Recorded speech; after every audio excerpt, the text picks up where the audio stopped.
రైతు వారి పట్ట చెల్లదు. లాయర్కి చెప్పండి, నేను అట్లా చెప్పాను.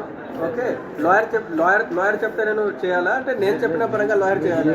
ఇప్పుడు మీరు అన్నారు చూడండి కలెక్టర్ గారు, నేను లాయరు, మీరు లాయర్ చేంజ్ చేసుకోవాలని.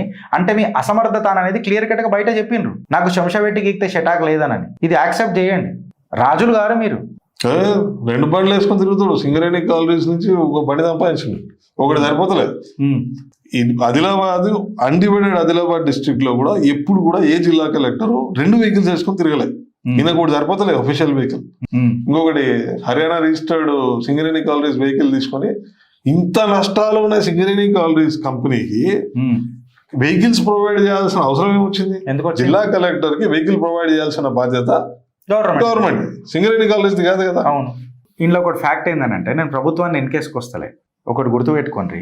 ప్రపంచ సుందరి పోటీలో పోనీకే ముఖ్యమంత్రికి టైం ఉంటుంది, మెస్సీ ఫుట్బాల్ ఆడనీకే ముఖ్యమంత్రికి టైం ఉంటుంది, రాహుల్ గాంధీని పొగడనీకి టైం ఉంటుంది, ఆయన సర్టిఫికెట్ ఇట్లా తెచ్చుకొని చూపించి సోనియా గాంధీ గారు సంతకం పెట్టిన సర్టిఫికెట్ చూపించడానికి టైం ఉంటుంది. ప్రజావాణిలో ఏం జరుగుతున్నది, ప్రజల సమస్యలు ఎన్ని సాల్వ్ అయినాయి, నేను ఒకసారి వచ్చిపోతా అని 2 సంవత్సరాలలో మీరు ఎన్నిసార్లు వచ్చారు? టైం లేదా అండి ముఖ్యమంత్రి గారు?